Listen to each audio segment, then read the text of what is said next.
আমার চুরি হওয়া ফোনটা আমি কিভাবে ফেরত পাইলাম আজকে বিস্তারিত সবকিছু এটাই বলবো ভাই। আসলে ভাই পৃথিবীতে এখনো ভালো লোক আছে বিধায় পৃথিবীটা এখনো সুন্দর। তো আসলে ভাই চুরি হওয়া ফোন খুব কমই পাওয়া যায়। আপনি যদি থানায় যদি জিডিও করেন তো সেটা আসলে ভাই অতটা কিন্তু কার্যকারিতা হয় না। ফোন পাওয়া যায় তো পাওয়া যায়, সেক্ষেত্রে ভাই অনেক সময় কিন্তু পাওয়া যায় না। যদি সেটা যদি মানে পুলিশ যদি সেটা যদি সঠিকভাবে যদি এটা যদি মানে পিছনে যদি লেগে থাকে তাইলে আপনি ফোনটা পাইতে পারেন। আর যদি মনে করেন যে ভাই মানে গুরুত্ব না দেয় তো সেক্ষেত্রে আপনার পাওয়ার সম্ভাবনাটা একদমই জোর। কিন্তু ভাই আমি আমার ফোনটা পাই ফেরত পাইছি, এটাতে ভাই আমি খুবই একজন মানে সৌভাগ্যবান। তো আসলে ভাই পৃথিবীতে এখন ভালো লোক আছে বিধায় পৃথিবীটা সুন্দর। তো ভাই আমি আমি আমার ফোনটা কিভাবে ফেরত মানে ফেরত পাইলাম তো আমি বিস্তারিত সেটাই বলবো, দয়া করে ভিডিওটা দেখবেন। তো আসলে আমার গত মাসে 14 তারিখে আমার রুম থেকে ফোনটা রাত্রে বেলা কিন্তু চুরি হয়ে যায়, কারণ আমি ভাই দরজা লাগাইছিলাম না, তো এই জন্য ভাই ফোনটা কিন্তু চুরি হয়ে গেছে। তারপরে ফোনটা চুরি হওয়ার পরে তো এক হুজুরে আমার ওই ফোনটা কিনছে গুলিস্তান থেকে। তো আসলে ভাই কিন্তু ঢাকা শহরে যেসব ফোন চুরি হয় সবগুলো ফোনে কিন্তু ভাই চলে যায় হলো আপনার গুলিস্তান। কারণ ভাই ওখান থেকে আপনি দেখবেন গুলিস্তানে মার্কেটের সামনে দেখবেন যে আপনার কি বলে মানে মার্কেটের সামনে দেখবেন যে ভাই মানে ওই মানে টুল নিয়ে বসে আছে, বেঞ্চ নিয়ে বসে আছে, দেখবেন অনেক ফোন আপনি ওখানে পাবেন। তো ভাই এগুলো কিন্তু সবকিছু কিন্তু ম্যাক্সিমাম কিন্তু ভাই এগুলো কিন্তু চুরি হওয়া ফোন তারা কিন্তু ওই জায়গায় বিক্রি করে, ভালো ফোন আপনি ওখান থেকে পাবেন না।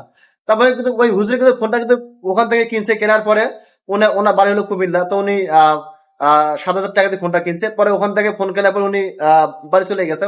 তো বাড়ি যাওয়ার পরে 4-5 দিন যখন ফোনটা চালায়, তো আসলে ভাই আমার কিন্তু এখানে আর একটা কথা আছে।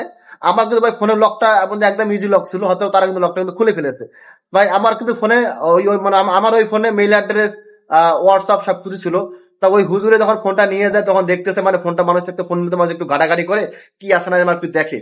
তারপরে ভাই হুজুর যখন ফোনটা যখন ঘাটাঘাটি করে তখন উনি ভাই দেখতে পারছে এখানে আমার নাম। তো 3-4 জায়গায় যখন দেখছে আমার নাম তখন উনি একটু সন্দেহ করছে যে হয়তো ভাই এটা কিন্তু চোরাই ফোন হতে পারে। তারপরে ওই হুজুরে তো আমার নাম্বারটা উনি ওখান থেকে নিচে নেওয়ার পরে উনি কিন্তু ভাই ইমোতে উনি অ্যাড করছে, অ্যাড করার পরে দেখতেছে এখানেও আমার নাম। তখন উনি 100% শিওর হয়ে গেছে যে না ফোনটা আমার। তারপরে ভাই উনি আমাকে কল করছে, কল করার পরে বলতেছে ভাই এখানে ফোনটা কি আপনার? হ্যাঁ ভাই ফোনটা আমার। ফোনটা গত মাসে ভাই আমার ফোনটা কিন্তু চুরি হয়ে গেছে ভাই, আমি এখন থানায় জিডি করি নাই। তখন তো উনি ওনার সাথে একটা উনি খুবই ভালো মনের মানুষ। তখন হুজুর আমাকে বললো, বলার পরে বলতেছে যে ভাই আমি তো জানি না, আমি তো এটা বুঝতে পারি নাই, ওখানে এগুলো সবগুলো এগুলো চোরাই ফোন। যার কাছ থেকে নিয়েছি সে আমাকে বলছে ভাই আমি ফোনটা নিজের হাতে চালাই, এক হাতে আমার ফোন, আপনি নিতে পারেন। তারপর ভাই হুজুর কিন্তু 7,000 টাকা দিয়ে ফোনটা নিয়েছে ভাই। নেওয়ার পরে তো হুজুরে চালানোর পর দেখতে যে ফোনটা চোরাই ফোন। তারপর হুজুরে আমাকে কল টল করলো, পরে ওনার সাথে বিষয় আলাপ বললো।